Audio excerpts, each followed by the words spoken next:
غنی بابا په جنت باندې نظم لیکلی دی. دا نظم هم د غنی خان د پنجرې د چغار د کتاب برخه ده. کوم کتاب چې غنی خان په جیلونو کې لیکلی دی. په دې نظم کې غنی خان مولا ته مخاطب دی، ځکه چې د جنت یو تصور موږ ته مولا وړاندې کوي، بل تصور چې دی هغه موږ ته د الله مینان وړاندې کوي. په دې تصوراتو کې کم یو تصور هغه یقیني دی او هغه رښتینی دی، نو د انصاف به په تاسو وي. په دې کې غنی خان کرښې راښکلي دي مولا صاحب ته، او وایي چې ډوډۍ غړپ مولا، جنتي مولا، حلوا قب مولا، ولایتي مولا، په پیسو قربان او ستی مولا، د پولاو په شوق خورې پیتي مولا. ډوډۍ غړپ څه ته وایي؟ چې ډېره ډوډۍ خوري، یعنی د خېټې سامری دی، د خېټې پوجاري دی. چې ای هغه مولا څوک چې صرف او صرف د خپلې خېټې په غم کې وي. جنتي مولا، او چې چرته د خېټې تنظیم شوی ستا جنت هم دقه دی. حلوا قب مولا، ولایتي مولا. حلوا قب هم خوږو، حلوا خوږی کنه، نو مولان چې دی په طعام کې په خوږو خوراکونو باندې مین دي. نو ای هغه مولا څوک چې په حلوا باندې او په خوږو مشروباتو په طعامونو باندې مین دی.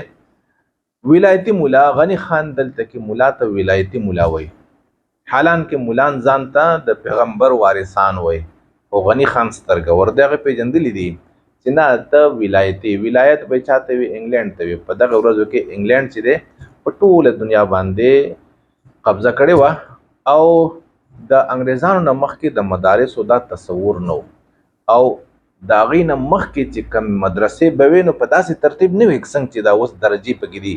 هغې وخت کې به مدرسې لکه یو چا چې به دین زده کو، د دین علوم چې به هغه زده کول نو به 14 کاله خواري کوله. د هغې نه پس اخوا بیا مفتي جوړېدو، یو شی بل شی، نو نوره خواري به وه.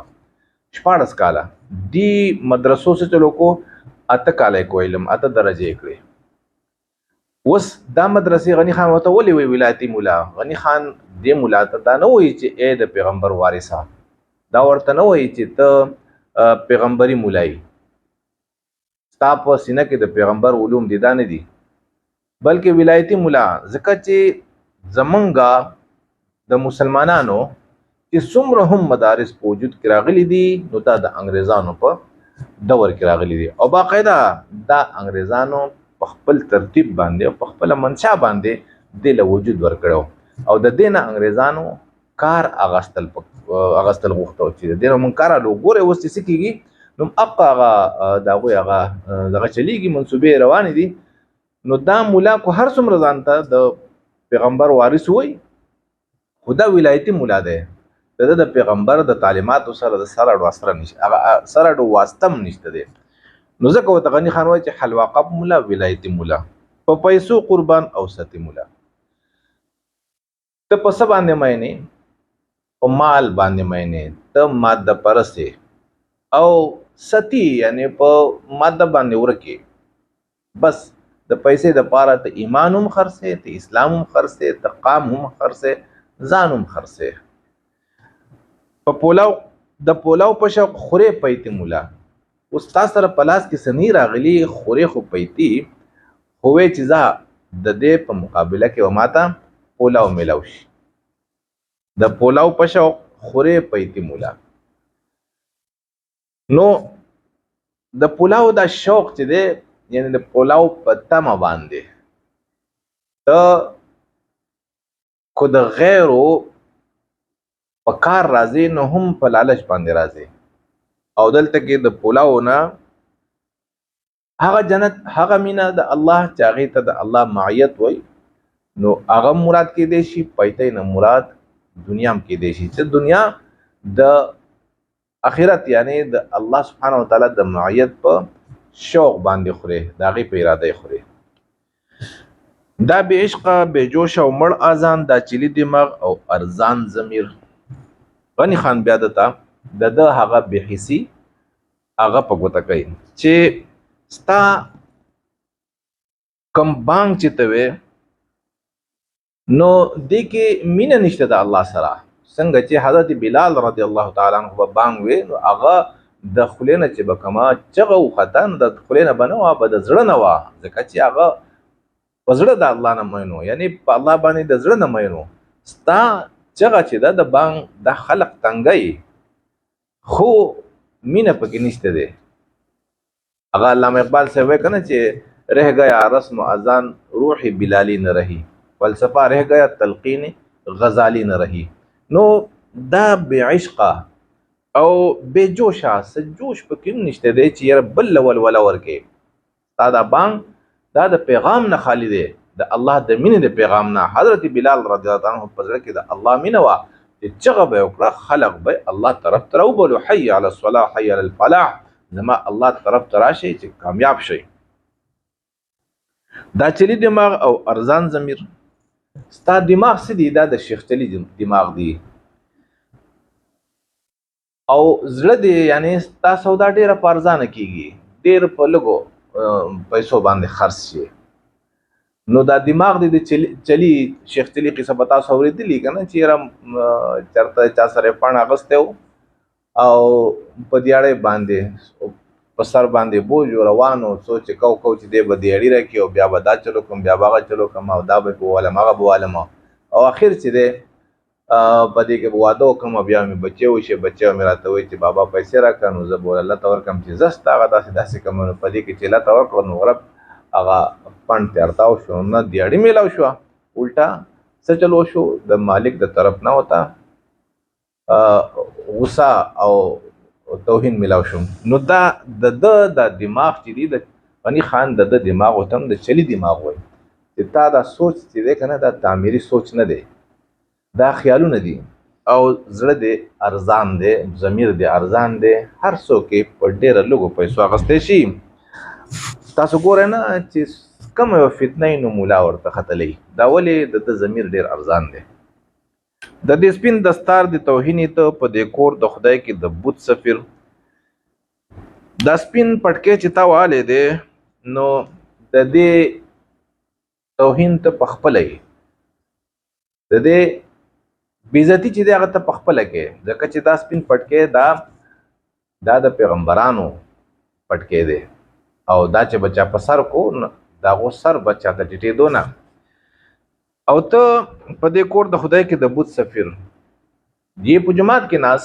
خود د بت سفیر بت ستا نفس او شیطان یعنی غیر الله ستا ماده پرستی ته خود خپل خواهشات او د خپل نفس سفیر چې یاره زه دې ماړه کما الله او د الله پیغمبر ته چرته پیژنې ما ته وایي زه چې جنت ته ځو ستا جنت ستا د لوږې ارمان دی ته ما ته دا وایې چې زه جنت ته ځو نو غنی خان ورته بیا خبره کوي چې ستا جنت څه دی هغه ستا د لوږې ارمان دی ته وږی او تا ته د خوږو خوږو خوراکونو شوق دی ډېر طلب درته ډېر دی ته وایې چې بس زوی خوراکونه وي نو ستا جنت څه دی هغه د خوراکونو هغه ارمان دی چې بس خېټه مې مړه شي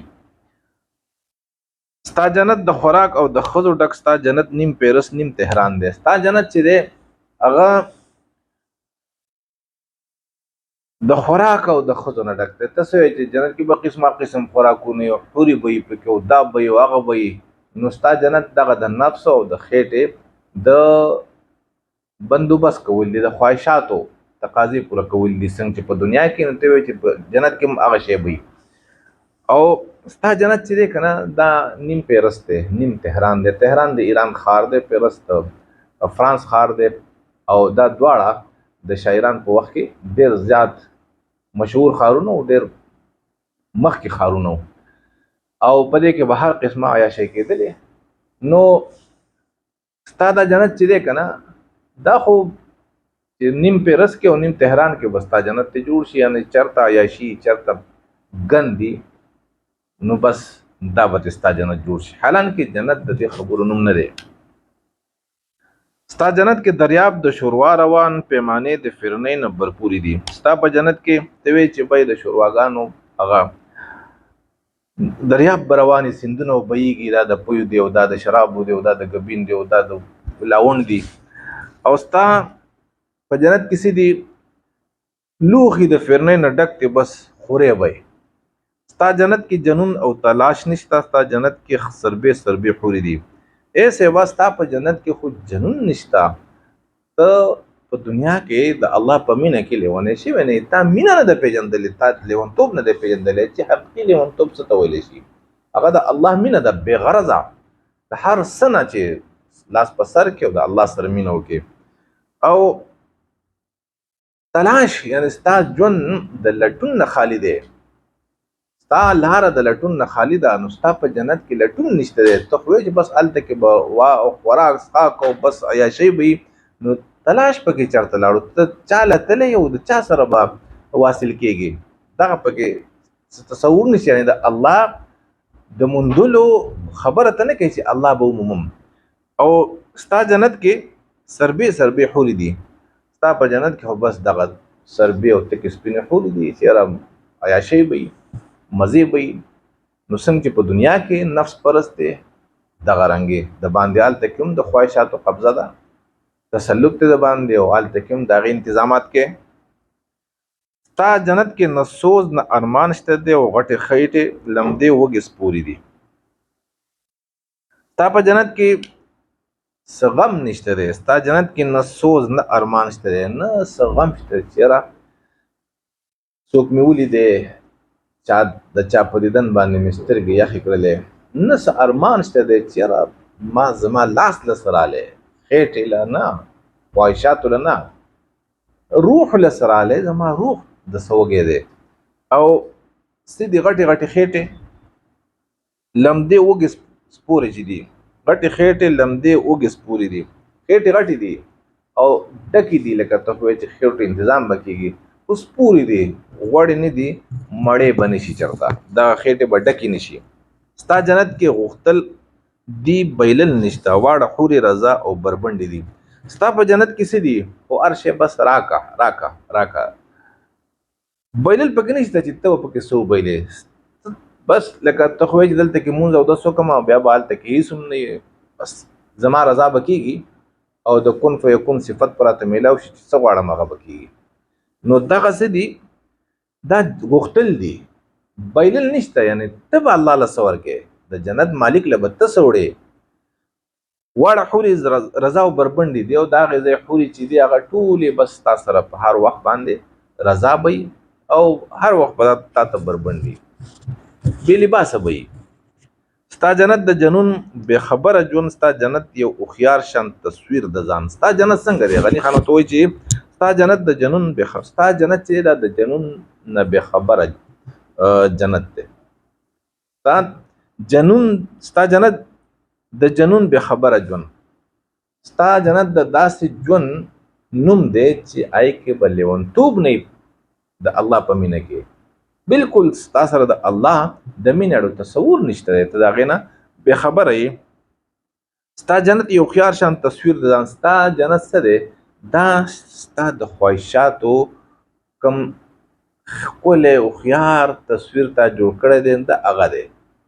ته چې دلته کې څه یې او څه غواړې او څه کوې، نو دغه تصویر ته ځان سره د مرګ نه پس هم وړې چې دغسې به هلته هم وي.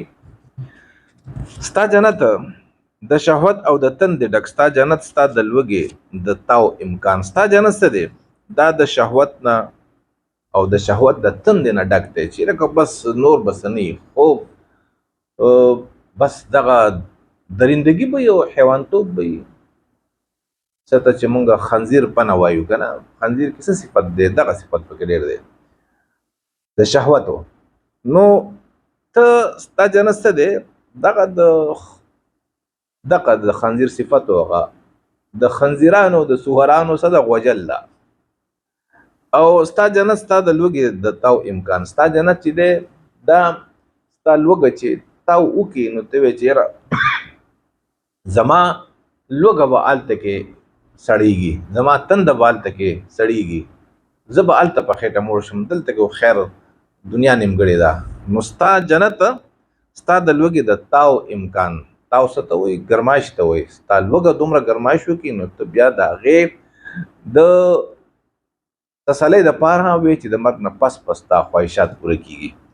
ډوډۍ غړپ مولا جنتی مولا په پیسو قربان او ستی مولا. بیا ورته غني خان وایي چې د خېټې منجوره هغه جنتی مولا د چا جنت چې دی هغه د احمقانو جنت دی. ته په پیسو قربانېږي، ته خو دلته کې په پیسو خرڅېږي او په ماده باندې ورکې ماده پرس انسان یې. نو راشه واوره ته چې جنت څه دی، د غني جنت او د غني مولا. اوس راشه وګوره چې جنت څه شی دی، د چا جنت و؟ د غني جنت و. او د کوم مولا؟ غني خان ځان ته دلته مولا وایي، حقیقت کې غني خان هم مولا دی، خدای پرست مولا دی او دا نور سي ماده پرست مولان دي. نو راشه د غني جنت وګوره چې د غني جنت څه دی او د غني مولا خبرې واوره چې غني مولا د جنت متعلق کومه فلسفه وړاندې کوي.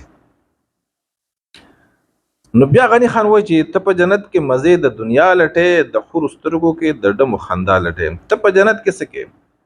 ته د دنیا د مزه الته کې ګوري چې رستنګ دلته کې دي او دا خلق مزه کوي، نو موږ به الته کې مزه کوو. د حور سترګو کې اوس الته کې چې کوم حور دي نو دا غو پسترګو کې الته کې ډمه کول ښکاری سړی ته کنه، ته په کې د ډمو د خندا الته کې لټې چې څنګه چې الته کې ډمه بے وفای او صرف طائفه چورته وي کنه او دا پیسو ته غړیږي د یار نه. نو تا د حور نم هغه ډمه جوړی کړی دي. ته په اسمان کې وګمې د ډیران لټې او په تیارو کې سپوږمۍ له مکان لټې. ستا نقصان څه دی؟ ته په اسمان کې وګمې د ډیران لټې. ډیران په ځمکه د هغه بوی چې دی بدبوی هغه اسمان ته نه خېږي. نو دا دنیا ځمکه ده، آخرت چې دی هغه اسمان دی. ځکه چې الله له څوک لاړ شي نو خو د ټولو نه په لوړ ځای باندې به هغه فایز وي. ته د دنیا د ډیران د ځان سره الته اسمانونو ته وړي، الله له وړي. دا دنیا خو ډیران دی، نو خو دلته کې ته خورېس کې او کوی دنه ودونه د خواهشاتو دغه کې که نه د سړولو انتظامات شته دی، نو دا خو دنیا د ډیران دی. الله له چې لاړ شي نو هلته بیا په دې څیزونو څه کې الله خو پاک دی، د هغه ماحول د هغه معیت هغه د دې قصو نه پاک دی. اوس هلته مزې سي، نو مزې به د الله د تجلو نه، د الله د انواراتو نه چې کومې مزې نه به د دنیا د دې ډیران د دې بدبویو نه ډېرې زیاته خوږي. مونږ خو دې ته مزې وایو که نه، د هغې څوک یعنې احساس یې څوک نشي کولی، سوچ یې څوک نشي کولی چې به څنګه خوږي. چې یو تجلی د باندې الله خپل نازلې او یو نور د باندې الله راوری، نو بیا راشه کولا ګوري. خود ته څه چل کې؟ ته په اسمان کې وګمې د ډیران لټې. ته الله لهم د دنیا د ډیران وړې او په تیارو کې سپوږمۍ له مکان لټې. ستا داسې کار دی چې سپوږمۍ له چې ته مکان لټې نو په کور چې ګورې که نو په رڼا کې بوله ګورې. ځکه خو رڼا دا چې چېرته لاړې چې سپوږمۍ رڼا یي، ته سپوږمۍ تیارو ته بیایي. خواهشات څه دي؟ شهوت څه شی دی؟ قوت غضبیه، قوت شهویه څه دي؟ یا تیارې دي. دا تیارې دي، دا تیارې الله هلته کې د نور هغې دنیا ته نه بیایي. چېره موږ د ځان سره دا تیارې هلته اوسو، خو ملا صاحب وایي چې نه ځي به. نو ته څه چل کې؟ ته په اسمان کې وږمې د ډیران لټې او په تیارو کې سپوږمۍ له مکان لټې. دا روح چې دی دا سپوږمۍ ده. دا بیا دا خو یو پیره الله سبحانه وتعالی د تیارو دې کوی ته راکوز کړی دی، او څنګه چې وځي بیا دې کوی ته نه راکوزېږي، نه دا کوی بال ته ځي، دې بال ته کې خپل کور لځي. نو څه چې دلته دي دا به هلته نه وي. لیونی نه شوې ته خمار او مستي نه پېژنې، مستانه نه شوې دلربا پرستي نه پېژنې. غني خان د ده نه بیا د خدای پرستۍ تقاضا کوي د ملا صاحب نه. وایي چې ته ګوره د الله په عشق کې لیونی نه شوې، ته د لیونتوب نه خبر نه شوې، خمار نشه نه پېژنې، او د الله د مینې په شرابو باندې چې کومه مستي او نشه سړي ته په سړي باندې راځي که نه، په انسان باندې او سړي ته نصیب کېږي، ته د هغې نه خبر نه یې، ته هغه نه پېژنې. چېرې د الله دا مینان څومره مزې اخلي د الله د مینې نه. او ته مستانه نه شوې، دلربا پرستی نه پیژنې، ته خدای پرستی نه پیژنې، ته تر اوسه پورې لا د خپل خواهشاتو غلامې او دا غلامي د ځان سره هلته مړې. تا د دنیا د پاره مینه د جانان ورکړه، مجنون په بیه بېخودي د بیابان ورکړه. تا څه چلو کو، تا یو داسې سودا ورکړله، داسې سودا دې وکړله چې د دنیا د پاره دی، د دنیا ته الله را لېږلی، نو د څه دپاره را لېږلی؟ صرف د خېټې او د خواهشاتو د سړولو دپاره، چې دا ورونه کوم بل دي چې بس دا ساړه شي، بیا د دې د سړولو انتظام هلته د مرګ نه پس هم کول غواړي.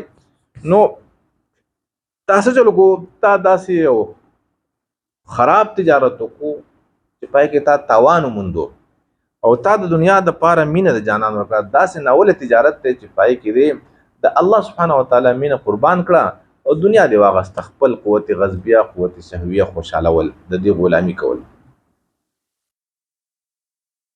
د الله لټون دی پکې پرېښودو، د الله د مینې جنون دی هغه د قربان کو بای دلو په داو دی ولګو. دا د جوارې میدان دی او تا د جوارې په دې میدان کې چلو کو، د الله مینه دی ولګوله او خپله مینه دی واغستله. مجنون په بیه بېخودي د بیابان ورکړه. مجنون چې دی په بیه بېخودي د بیابان ورکړه. مجنون هوښیارو او هغه د ښار نه او د محل نه تللی و، په بیابان کې اوسېدو، د څه دپاره چې د بیابان نه به لیلا تېرېدله. نو ته خو اصل کې مجنون، یعنی ته د الله مین یې، ته الله د خپلې مینې دپاره پیدا کړی، خو ته مجنون په بیه بېخودي د بیابان ورکړله. تا بیابان وانغستو. خدای پرستی یو بیابان دی، ځکه چې په خدای پرستی کې او د الله په مینه کې تا به خلق چې دی د ځانه شړي او تا ته به څوک نه نږدې کېږي. دا نه چې ته چې هر څه دروغ او رښتیا وي خلق به د سر څنډئ. او یوه قصه چې د یو پیغمبر هغه وکړي خلکو ته، نو بس په ګنټه کې بیا په لکه وکتلي او خلق درته ناستي، سپلی د تم پخپو کوي او چاودس کوي، نو هغه اوبه د تم هغه خلق در اچوي. هلکه چې دا استنجا کوي، خدای په خیر کا دومره ځان هم مه دا کوئ که نه چې یو سړی ته بیا وایي چې استنجا دله مونږ کوو. نو دا د څه چل وکړو؟ مجنون په بیه بېخودي د بیابان ورکړه. د بیابان بېخودي دا په بیه باندې ورکول نو پکار. تا لیونتوب پرېښودو، تا د الله په مینه کې د بیابان هغه بېخودي، هغې کې خپله مزه ده. نو مجنون له څومره مقام ورکو، او ته هغه مجنون وي چې تا دغه مزې هغه قربان کړې، ورجې کړې، خرڅې دې کړې. په څه باندې دې خرڅې کړې؟ په بیه دې خرڅې کړې. څه بیه دې وکړله؟ نفس، شیطان، خواهشات، دا دې واغستل. الله او د الله رسول صلی الله علیه وسلم او د هغوی تعلیمات هغه دې پرېښودل. لاس دې که اوږد بادشاهي لاړه فقیر شولې، یا زما خان یو یا د کونډو رنډو پیر شولې. غني خان ورته وایي د دې نتیجه سره ووتله. تا چې کوم ناولې تجارت وکړو، نو نقصان یې چا وموندو؟ د ټول نه غټ نقصان تا وموندو. تا لاس اوږد کو، بل ته د لاس وغځو، یعنې د نفس او د شیطان بنده شوې، دې ته ټیټ شوې. نو بادشاهي چې له الله کومه مقرر کړې وه په نصیب کې د لیخي وه چې دا به بادشاهي دا زما مین دی، دی به بادشاهي کوي. پیغمبرانو بادشاهانې کړي دي، هغوی دا په ګشتونو کې نه دي ګرځېدلي او چې سرونه به یې ټیټ کړي وه، خلقو به وهلټه کول. داسې قصې مشهورې شوي دي چې دا چلې وکړو هغه چلې وکړو، هغوی ته به چا بر هم نه شو کتلی. بادشاهانو د بادشاهانو په کور کې پیدا کېدو، لوی خاندانونو کې به دا داسې نه و چې یا به سترګې نه وي، یا به لاس نه و، یا به پلار دونه بچي راوړي وو چې بیا به یې په سکول نه شولې، نو مدرسې ته به یې داخل کړو، نو پیغمبر به ترې جوړ شو. داسې نه و. او هغه هم په وظیفو باندې چې یاره وظیفې به یې غوښتې، داسې نه. هغه په لوی خاندان کې پیدا شو. نو ته خو د هغو وارث وې، ته خو بادشاه وې، ستا په نصیب کې الله بادشاهي مقرر کړې وه، خو څه چل وې؟ هغه بادشاهي د نه لاړه. په څه وجه؟ د خدای پرستۍ د نه کولو په وجه باندې. ته ماده پرست شوې، نو فقیر شوې او بادشاهي د نه لاړه. یا زما خان وي نو ته زما کوم مشر وي او زما خان وي نو په دغه خبرو خان وي چې تا د الله او د الله د پیغمبر تعلیمات زده کړي دي نو ته به د الله او د الله د پیغمبر مینه د خلقو په زړونو کې نولې او کېنوي با دانا چې خپل چودراهټ او خپل خاني او خپل مولاګيري دا پکې کېنه چې خپل ته خلق وای چې شیخ صاحب لاړ او شیخ صاحب راغی نو تا نقصان دا ومندو چې ته زما مشر وې نن خو دې کو څوک نه پیژنې نو سترګور به پیدا شو به دې پیژنې اے په منبر باندې د قصو کوونکو تاسو د ځان وره خبر شي دا یو سور دی بس تاسو پس خلق درځي خدا خلق به شعور مومي او بیا بس تاسو خبره تاسو وګ نګدي وس نه خدای پرس شي الله سره مینه شروع کوي چې د خلقو خانان شي د خلقو مشران شي د وسنه نو یا زما خان یا د کندو رندو پیر شولې یا خو ته زما مشر وې او یا د کندو درندو مشر شوی پیر شولې بس په تعالی څوک راځي کند راځي رند راځي او څوک د چرګ راوړي څوک د لاګي راوړي چیرې څوک د بچی راوړي دا دم کا او دغه دمونو باندې ته خپل گزاره کې دا ولی الله دې په خورو بیا وته غنی خان وای چې ټول خېټه شوی مستی او جانان نه پیژنې ټول ګیره شوی مردی او میدان نه پیژنې ستا د جون مقصد صرف خېټه ډکول دي ته ټول خېټه ته د الله د مینې مستی او جانان یعنی الله هم نه پیژنې او د الله د مینې هغه مستی او خوشحالي نه پیژنې چې د الله سره څوک مینه وکي دا غزړه څومره مست وي او څومره خوشاله وي او ټول بستا دین ټول ګیری لا پټکی راغون شوی دی ټول دقل راټول شوی دی چې بس کو دین دی نو ګیره دا مردی او میدان نه پیژنې چې را مردانګي ستوي مردی ستوي نرتوب ستوي او میدان ستوي چې زما د جنگ میدان څه دی نو هغه د خپل نفس سره جهاد کول دي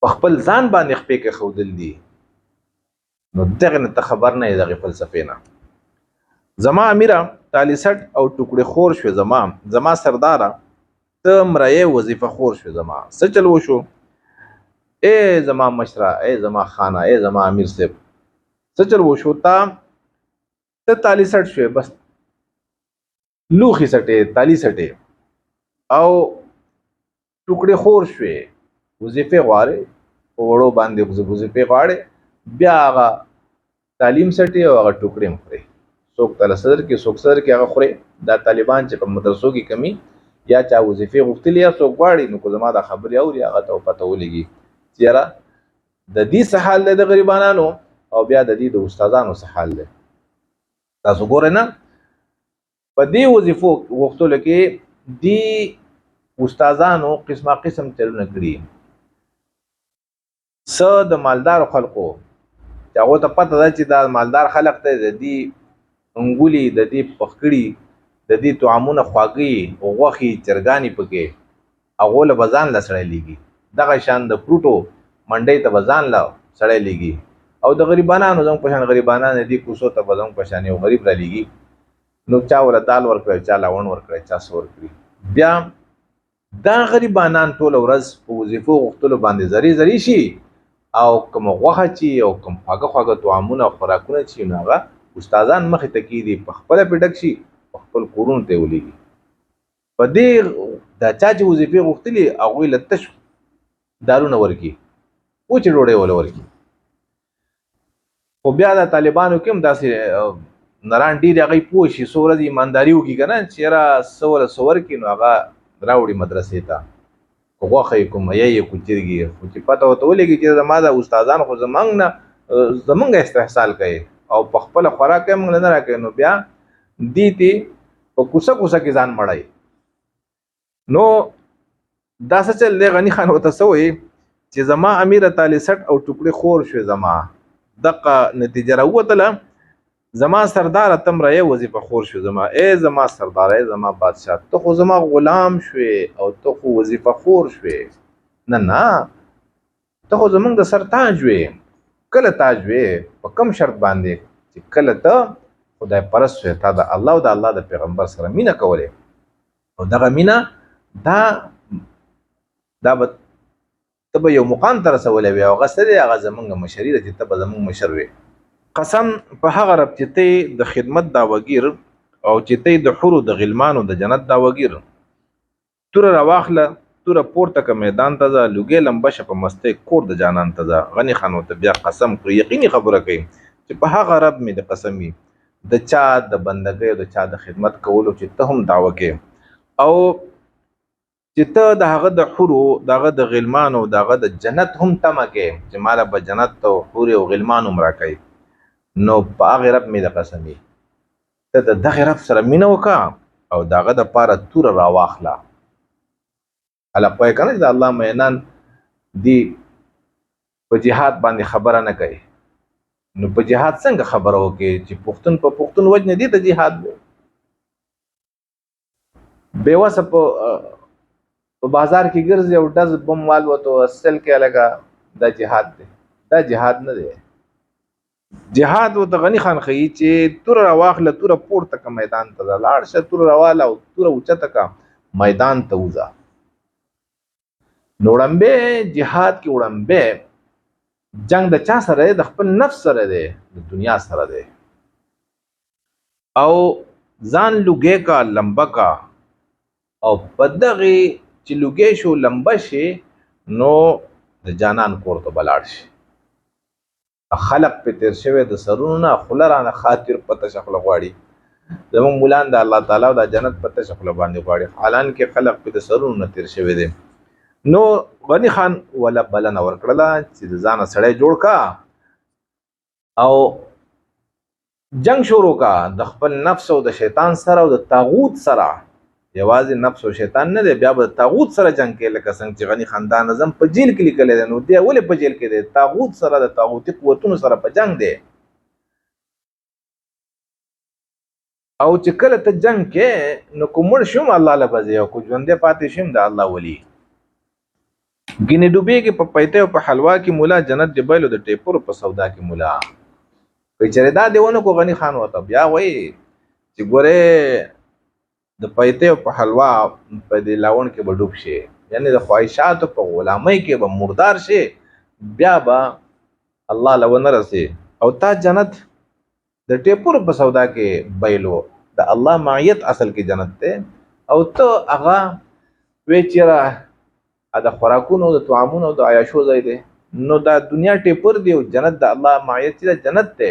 نو تا د الله معیت دنیا په مزو کې ورکو،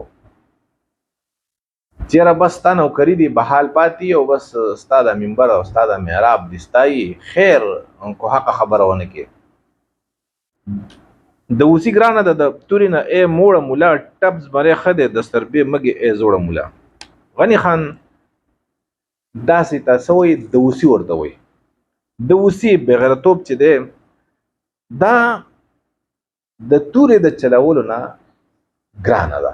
یو توره چلول دي سړي ته څونه ګران کار ښکاري، خو یو سړی چې بغیرته شي د اوس شي د نفس او د شیطان غلام شي او بیا د طاغوتي قوتونو د هغو تالیسټ شي او د هغو سره سمجوته وکړي او د دغې سمراجي قوتونو هم نوا شي، نو دغه بغیرتوب او د اوسي دا د تورې چلولو نه هم ګرانه ده.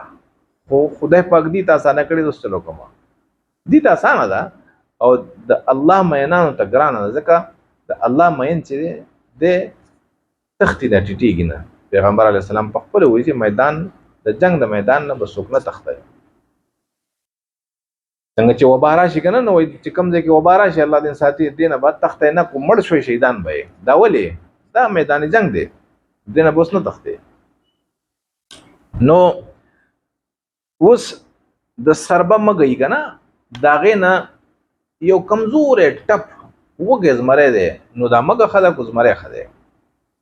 ټیک شو، تا سره اوس اختیارات نشته، اسباب د دنیا ډېر نشته دی، خو ته خدای پرست شه، ته زمری یې، الله به دې موړ کړي په خپله مینه باندې. نو بیا زخ کار کوه د قامونو. د سامري د زوره ښه د فقیري د موسی، د زرپرست نه یارپرست ښه دی ناجوړه مولا.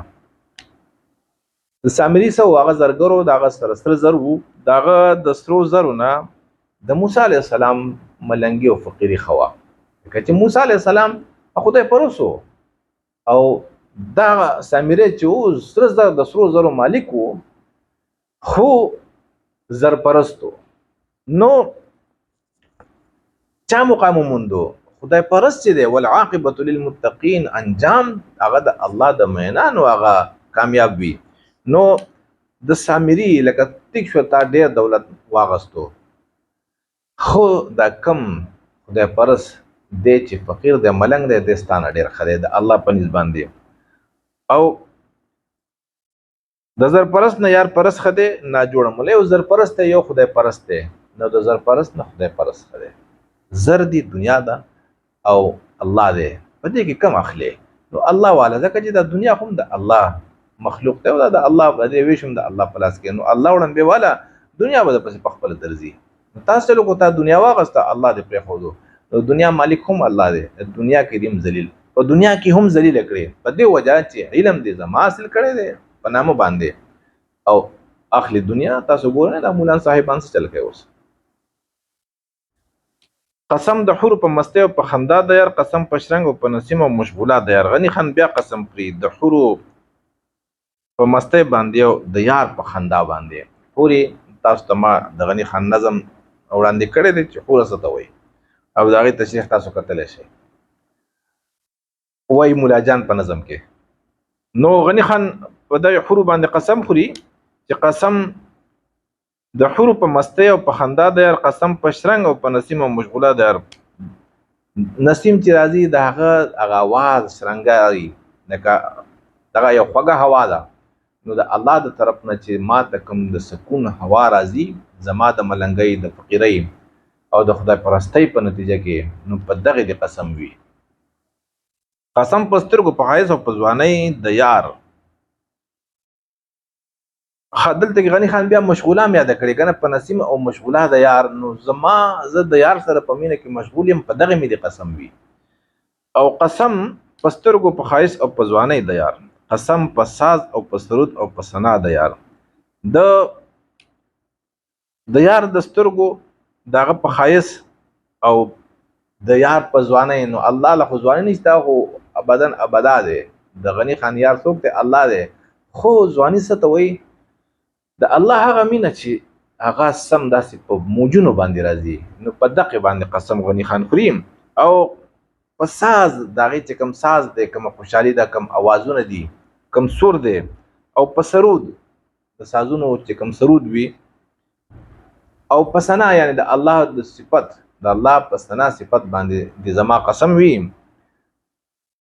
نو دا دونه قسمونه غنی خان څه ته خوري دا غنی خان اوس گواہی ورکوي او دته مخامخ دی مولا ته مخامخ دا خبره کوي ته سجدي زرو تکي ماته نوم د یار اخلي شفق غاڼکړي په بدل کې ګولي خار اخلي ته سجدي چاته کې زرو ته کې مال ته کې ملک ته کې وحدو ته کې او دا ماته ساله د یار نوم اخلي تاسو ګورئ نه زموږ وطن کې چې څومره اسلامي مذهبي جماعتونه دي نو دی ووټ ستانه پس غواړي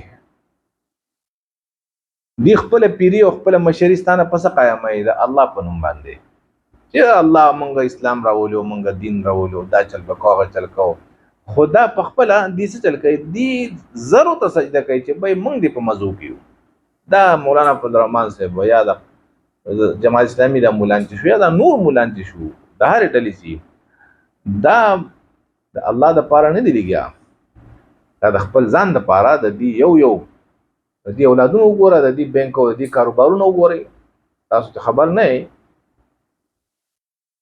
نو حیران بشئ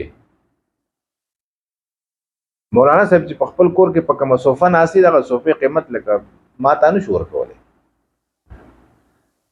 او دا پسو ما ته الله یاد په خپل دنیا غستی ده نو ته خو دنیا ته سجدي کې ته خو د دنیا بندای او ما ته وی د الله بندگی وکا او راځه چې د الله بندگی وکړو شفق غاڼه کړي په بدل کې ګولي خار اخلي شفق ته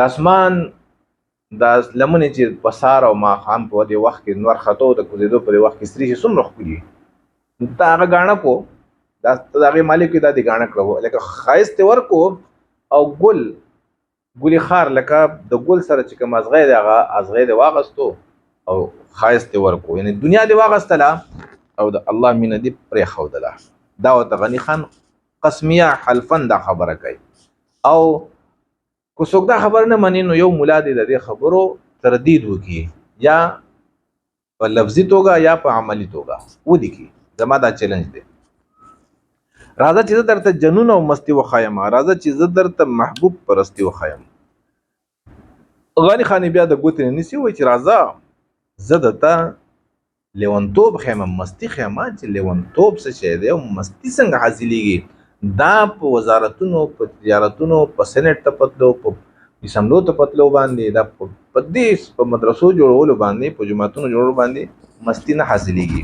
راځه شان به پس مومې عزت پس مومې راځه چې زه درته محبوب پرستی وښیم درته وښیم چې خدای پرستی څه شی دی محبوب څوک دی الله دی زمونږه سرداری نه کېږي د تورې د مستۍ نه بغیر الله لیدی نشي د حسن پرستۍ نه بغیر دا ته چې د سامراج او د مغرب طرز سیاست ته د سر ټیټ کړی او دې ته د ټولو نه بهترین نظام یو بیا د دې نظام جمهوریت ورته ویلی شي د دې د تحفظ دپاره ته هر وخت لکه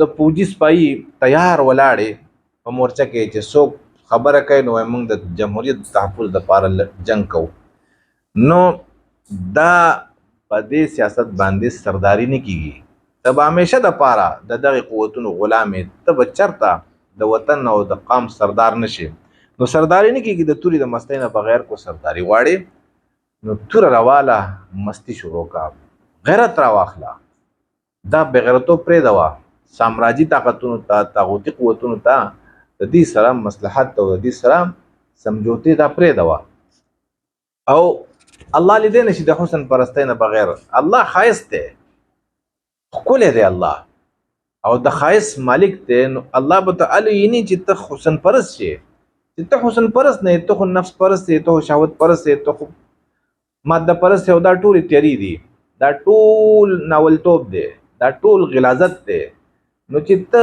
د غلاظت پسې روانې او وی چې زه الله له ورسېږم او الله مې ولیدی نو الله نشي لیدلی الله لیدی نشي د حسن پرستۍ نه بغیر د حسن پرستۍ نه بغیر الله نشي لیدلی حسن پرستي څه ده په خپل ذات کې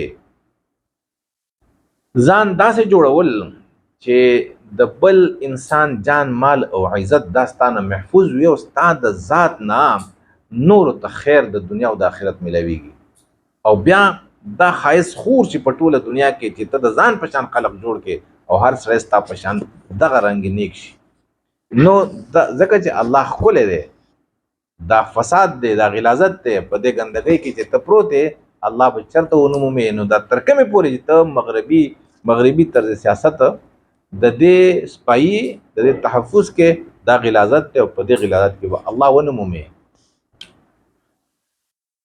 سکندري قلندري دواړه سرور غواړي دواړه مستی او ځوانمردي خندا غرور غواړي یو بادشاهي ده یو فقیري ده دا دواړه یو شی دي دا سرور غواړي یعنی د الله چې مینه وکړي د الله سره مینه وکړي او د هغې شراب وڅکي او د هغې هغه نشه او د هغې هغه سرور یعنی که ته بادشاه جوړېدو غواړې نو هم به خدای پرست کېږي که ته وایې چې نه کوم زما فقیري خوښه ده نو فقیری هم هغه د خدای پرستۍ فقیری او دا دواړه کې مزید دي چې کم بادشاه خلیفہ د الله خلیفہ شي او د پیغمبر نائب شي او کم نظام چې پیغمبر راوړی دی خو به خو هغه خلقو لور کی د ژوند د تیرولو نظام د عبادتونو نه د رسمونو نه د ژوند د تیرولو ریاستي نظام چې کم پیغمبرانو وړاندې کړی دی او بیا رسول پاک صلی الله علیه وسلم د هغې تکمیل کړی دی د الله په احکاماتو باندې نو دقه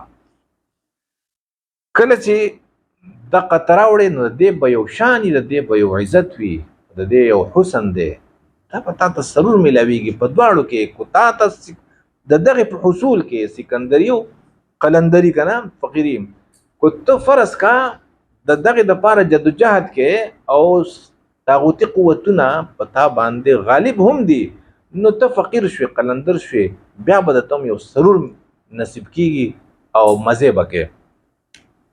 دواړه مستی او ځوان مردي خندا غرور غواړي. دا دواړه چې دي دا یو مستی غواړي، ځوان مردي چیرې ته ځوان یو مرد نارینه یې، هجړه نه یې، او خندا غرور غواړي په خوشحالۍ چې ته دغه سټرګل دغه جدوجہد کې څنګه چې پیغمبر کړي، څنګه چې صحابو کړي، څنګه چې ولیانو کړي دي، غرور غواړي، د دنیا نه بے پروايي غواړي. او ته خو جنت کې مزه د دنیا ګوره، بربند حور او تسکون حلوا ګوره. غنی خانو ته وې زما ته په دنیا باندې سکه، غنی خانو ته دنیا خبرو کړه، دنیا سمکو په دنیا بسنګ سمې، نو په دې طریقه به سمې او قسمي او ته خبره کوي. بیا ورته ما ته خو په جنت کې بس د دنیا مزه ګوره، جنت کې د دنیا مزه نشته، دنیا دا خو مزه نه دي، دا خو ضرورتونه پوره کېدل دي، دا څه مزه دي چې کوم خوراکو کې غول دي جوړ شي، چې کوم کپڑا واغوند خپل، نو بس کچره دي جوړ شي، د دې مزونه هو ډیران جوړیږي. نو ته د دې دنیا غو مزه په جنت کې ګوري چې جنت کې هم داسي، او الته کې څه چې بس حوره به بربند به روح ماته او ترسکونه خوږه حلواګانې بلته ملويږي. نهر د شاتو کندول د شراب ډک، نمکین غلمان او خانک د کباب ډک. ستا جنت څه دی؟ بس د غبین نهرونه وبېږي او کندولونه جامونه به د شراب ډکی. تا ته به الته به شراب هم کې، دلته شراب حرام دي او الته کې به شرابي. هغه یو شاعر سے وہ کہنا چې یہ جناب شیخ کا فلسفہ ہے عجیب سارے جہان سے، جو وہاں پیو تو حلال ہے، جو یہاں پیو تو حرام ہے. التبس کې حلال دي، دلته بس کې حرام دي. نو ته دغه کندول نه ګوري. او بیا غلمان چې هغه نمکین وي، مالګیزي، او بیا د کباب خانکونه به ډکی. دا خو د خواهشاتو نه ډک تصور چې دی، دا غي نه جنت جوړ کړی دی. مولا چې شونډې نه یې حورې به پسخ کولم، چې کلمې خاورې شي ګورګورې او پسه هضمم. غني خان ورته وی چې یې مولا صاحب هلته حورې دي، هغه ښکلول غواړي، نو دا شونډې خو زما د دې وجود دا خو مال الله تعالی د جسم د پاره راکړي که نه، او جسم د ځکه شونډې راکړي چې یاره زه پې خوراک کوم، دا زما د خولې قلا ده، دروازې دي. نو چې دا جسم هلته نه نو شونډې خو به هلته نه، زه به دا حورې څنګه ښکلوم. او چې کله کلمې خاورې شي، یعنی دا وجود دا ازما، دا میده، دا خېټه، دا په دې خاورو کې میلاو شي، هلته کې کومې ګورګورې چې دي، میوې چې دي، هغه به زه څنګه ازموم؟ خورم به څنګه؟ چې ویې خورم نه ازمېږي به څنګه؟ ځکه میده به هم نه وي، دا میده خو قبر په خاورو کې خاورې شي. نو بیا ورته څه وایي؟ جنت یو خیال دی د عشق د مستۍ یو رنګ، جنت یو شرنګ د ګونګرو د ځوانۍ غورځنګ. جنت څه شی دی؟ غني خان بیا ورته وایي جنت ته توخم، جنت یو خیال دی د عشق د مستۍ یو رنګ. جنت چې دی دا د الله سره د مینې د مستۍ د هغې رنګونو د خیال نوم دی، چې الله سره مینه وکړي، په دې دنیا کې د الله لټون وکړي، هلته ورسې، او بیا چې دې څه غواړي، زړه دې څه غواړي د الله نه، بس په هغې طریقه د الله د دیدار نه او د الله د وصال نه سترګې یخې. د جنت د دغې نوم دی. جنت یو شرنګ د ګونګرو د ځوانۍ غورځنګ. جنت څه شی دی؟ جنت یو شرنګ د ګونګرو د شرنګ. ګونګرې پېژنې که نه؟ دا رقاصې چې ګډېږي نو هغوی به ګونګرې اچول، پنځېبونه، د هغې شرنګا چې دغه، او د ځوانۍ غورځنګ، دا ځواني چې الله درکړې ده، نو دا به د خواهشاتو په سړولو کې نه صرف کې، بلکې دا ځواني به د الله سره په مینه کې صرف کې. ځواني به الله له ورکړي، ځکه چې ځواني کې انسان له ګناهونه راځي، هره فتنه دته متوجي، نو ته به خدای پرست شي او صرف د الله سره مینه کې، نور بس نه کې. نو ځواني به الله له ورکړي، دا نه چې بوډا شي خوله کړ شي په بیا توبه دسه کې. په دغه وخت کې نه. ځواني جنت څه دی؟ کم ځوان چې خپل ځواني د الله په مینه کې ولګوله، دغه جنت دی. ځکه دی د ګناهونو په دنیا کې بچ شو، او ګناه کول دا دوزخ دی.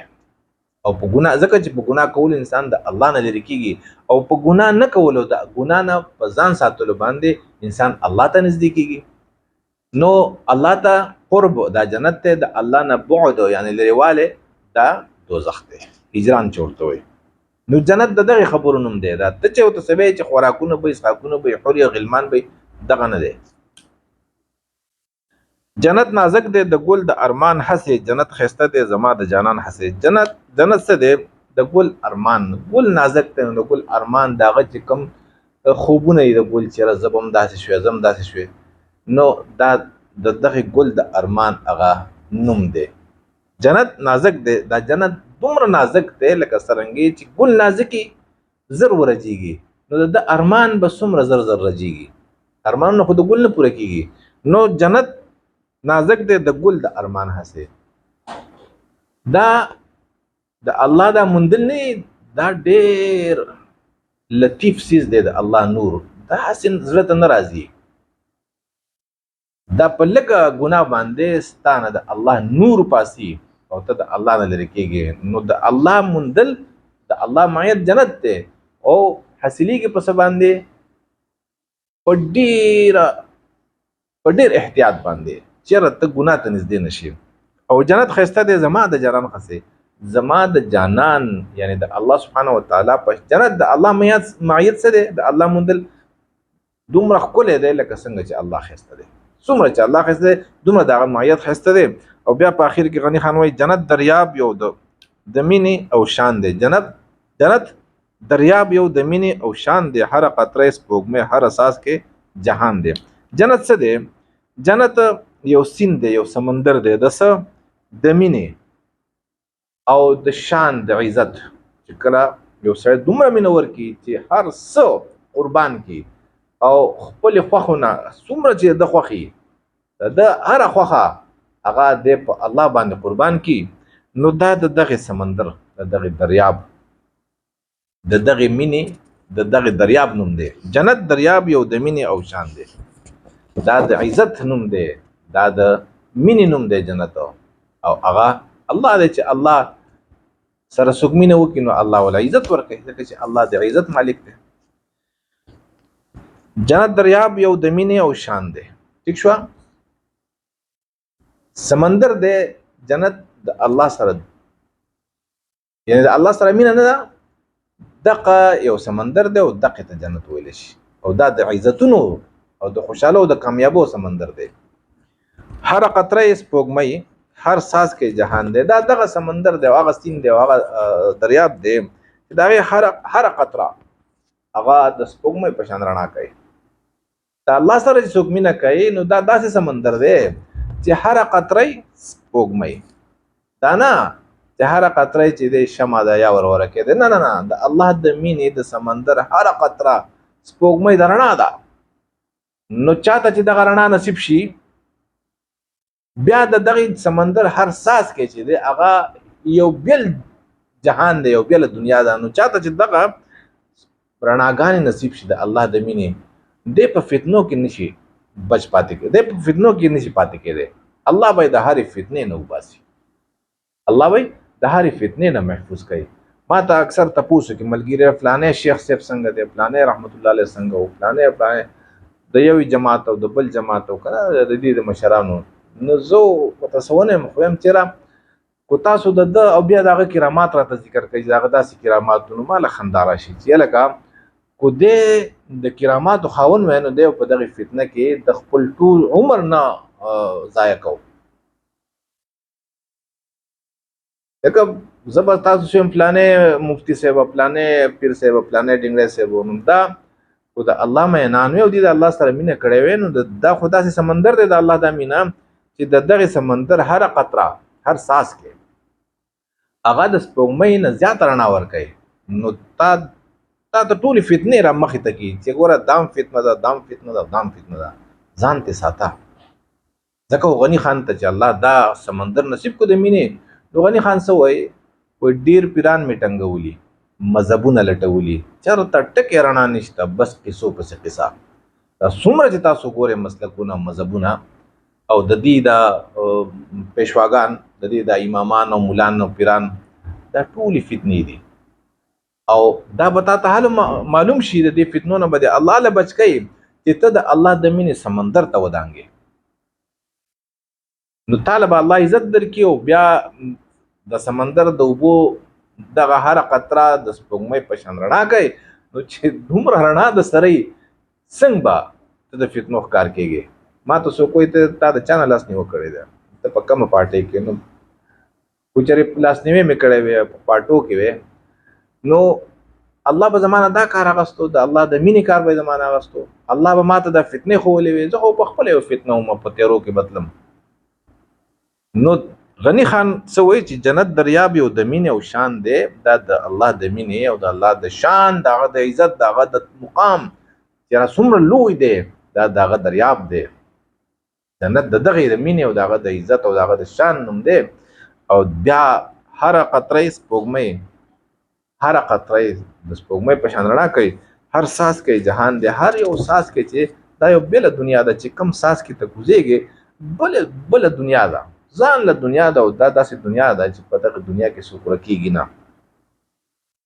نو غنی خان دلته کې مونږ ته په دې نظم کې د جنت هغه اصلي تصور راوړاندې کو چې جنت څه شی دی امام غزالی صاحب هم دا خبره کوي چې جنت او دوزخ د الته کې نه دي دا دلته کې دي دلته کې به یو انسان ځان سره جنت وړي جنت بزان له جوړ کړي جنت بزان سره الته وسی مرګ نه پس چا چې الله سره مینه کول او الله د مخلوق سره د جنت دلته کې جوړ کو دا جنت بزان سره وړي دا پاتې کېدو شنه دی او څوک چې د شهوت او د خواهشاتو غلام وي نو هغه ځان له دوزخ جوړ کو او دا دوزخ بزان سره الته وړي د کو زناکاری سور په شکل په پاسي او د کو خېټور وي د غوا د سنډاو د غوي په شکل په پاسي دیکھو شیطان وی نو د شیطان په شکل په پاسي خلکو را کار ګوري جګړې ګوري او دیکھو چرته درنده وی خپل خواهشاتو د پاره د بل نقصان هم کوي نو د زمرو د سپو په شکل باندې پاسي اگر چې انسانان دلته کې انسان په شکل وي نو دا هر څه د دې نه وړل شي زما عزتمند غنی خان مونږ ته وایي چې جنت اصلي جنت څه دی هغه د مولاغه تصور نه دی جنت د مینانو تصور نه دی او چا چې د الله سره مینه وکړه د ځان له جنت ساس کو بل لم ساس کو ځکه د سده د خلقو ته خیر رسي خیر الناس من ينفع الناس د هغه انسان دی چې د دنه بوس خیرونه خوريږي نو دا د غنی خان د جنت په سناو باندې نظمو کو چې رستاس خوښ شوی نور دی اوسه الله مو خوشاله